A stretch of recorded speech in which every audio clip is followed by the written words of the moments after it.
Doctors of Reddit, what do patients do that annoy you? Non-compliance. Oh, you're not feeling any better after the antibiotics? I didn't take them.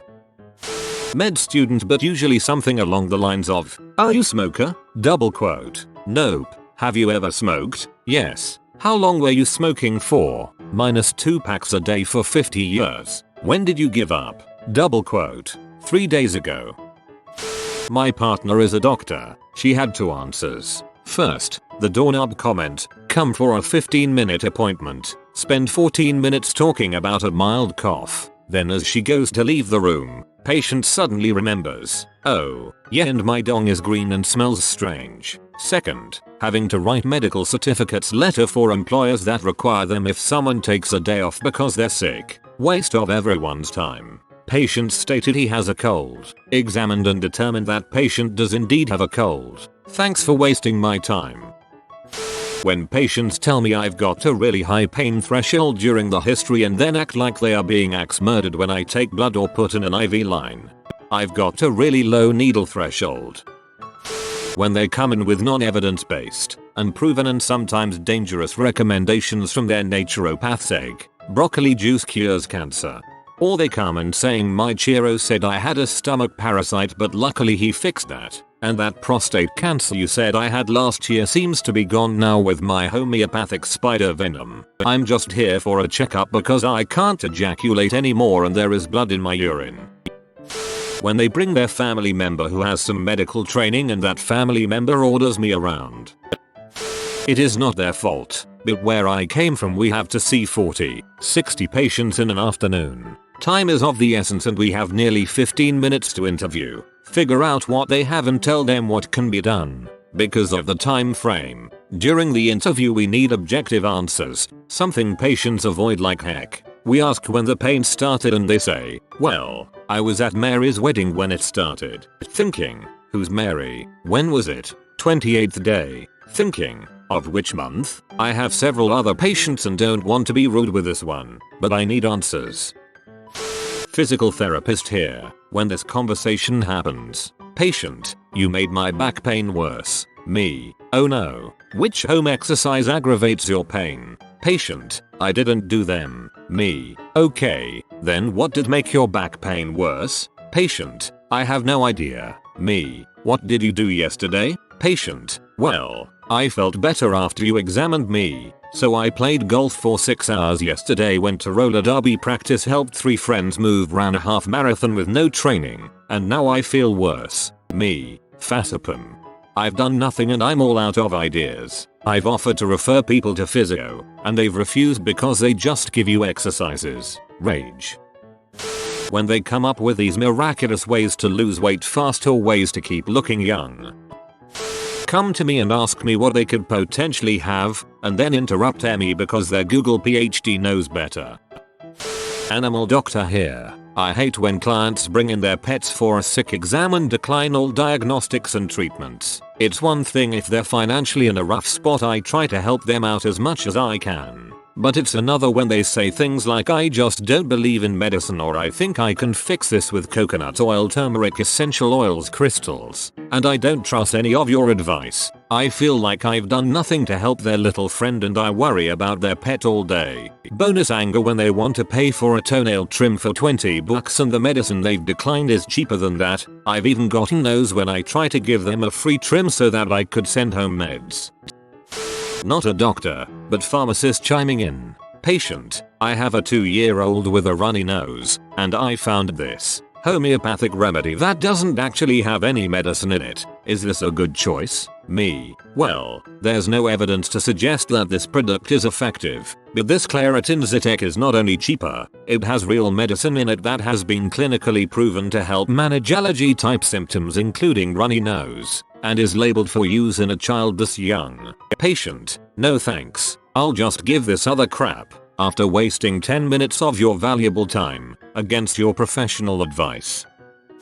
While I don't see it often, there is one thing that annoys me about patients, though I wouldn't express it to them. Anyone who defends cigarette use as something more natural, relatively innocuous. I had the aunt of a pregnant teenage patient rhetorically ask me if quitting smoking would cause a shock for the baby and therefore be harmful for the pregnancy. It was clear from the tone that she thought the girl should continue to smoke. Another wanted only natural medications, vitamins during the pregnancy, no vaccines, fully natural childbirth with no cord cutting, all of which I am fine with for the record, but continued to smoke 1/2 ppd during the pregnancy. To all smoking pregnant preconceptual patients I say, for the grand majority of pregnancies, up to the point the child is born, you quitting smoking is more important than anything I can do as a doctor, and I will gladly help you in any way I can towards that goal. Not a real doctor but a dentist here. There are a few things that irk me, but I do realize that people really do not want to come to the dentist, so I try my best to ignore most of it. So the only thing I'll say, without trying to toot my dentist horn here, is that believe it or not, a lot of the things we do in dentistry on a day-to-day basis are actually pretty difficult technically. The fact that we do it so often that it becomes routine does not change that. I realize that patients have no idea what I am doing in their mouth for the most part, but believe me when I say that mistakes within fractions of a millimeter can mean the difference between an amazing result and catastrophic failure. As such, when patients have either a bad attitude or are not interested in trying to help me, it adds a huge degree of difficulty to something that is already hard enough. People who don't open wide on purpose even after being asked, or keep trying to sit up and want to rinse constantly, or ones that try to grab my hand when I am giving an injection or drilling. I'm not asking you to do or not do certain things solely for my own good. It's actually for your own good so that I can achieve a great result for you and your dental work. And also so that I don't accidentally bury my drill into the side of your tongue or the floor of your mouth while you are squirming around.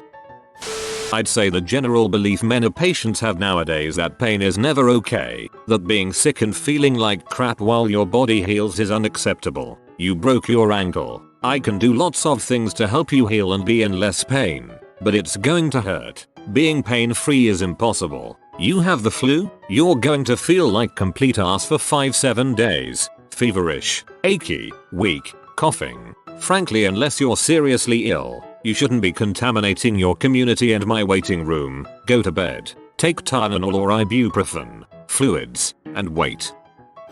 Not a doctor, but my mother is, so I heard all the stores while growing up. Here are a few things that annoy her. 1. Arriving late to your appointment. If you arrive late and she's already behind and seeing the patient after you, she may ask you to reschedule if it's not an emergency. If you know you're going to be late, call in and let them know. It might save you a trip if the doctor is already behind, or they could tell you to come in anyway. 2. If it's your first appointment, try to arrive at least 15 minutes early. There is going to be paperwork. 3. It's obvious when people come in just looking to score some opiates or pain medication.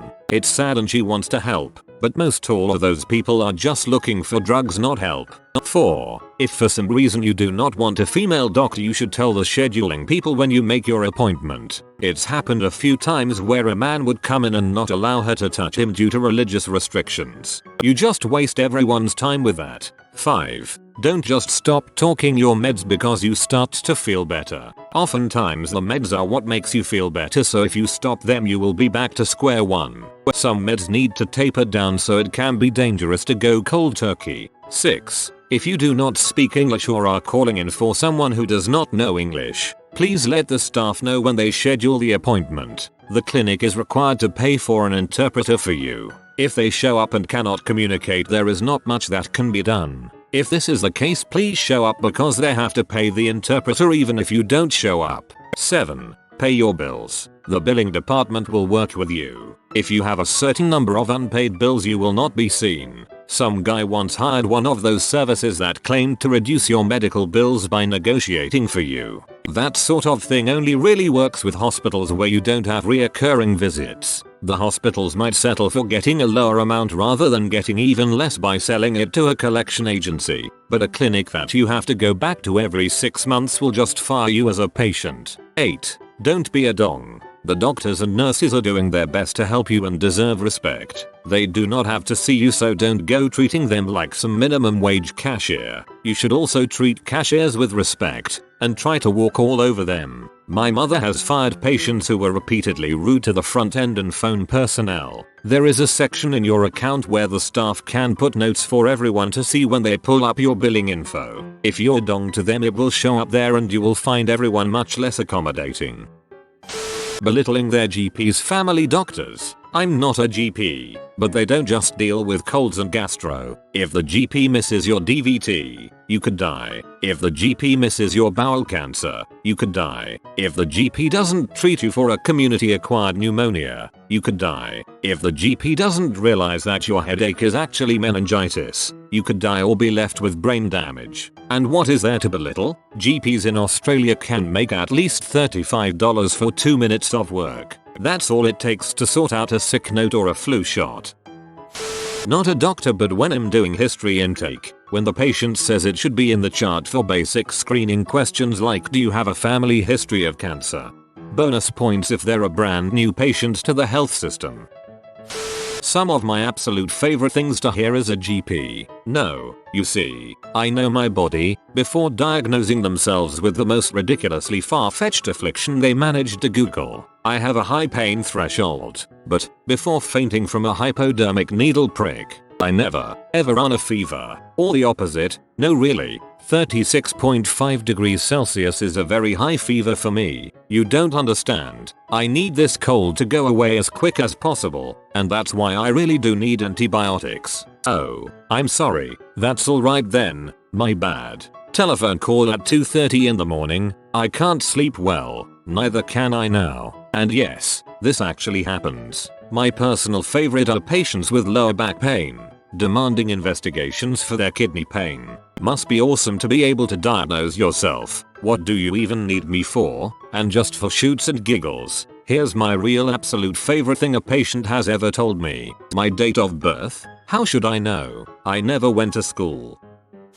The biggest thing for me is not being able to provide a useful medical history. Even if you don't know anything about medicine, you should know whether or not you have diabetes, high blood pressure, lupus. Same for medications. Just write down a list and bring it with you. It's amazing how many people can't tell you how long they've had X symptoms, if they've ever had them before, etc. And no, I can't skip the questions and just look in the computer because the electronic records are often incomplete or out of date. I know we ask a ton of questions, but I promise they're important and it's really hard to help you if you can't answer any of them.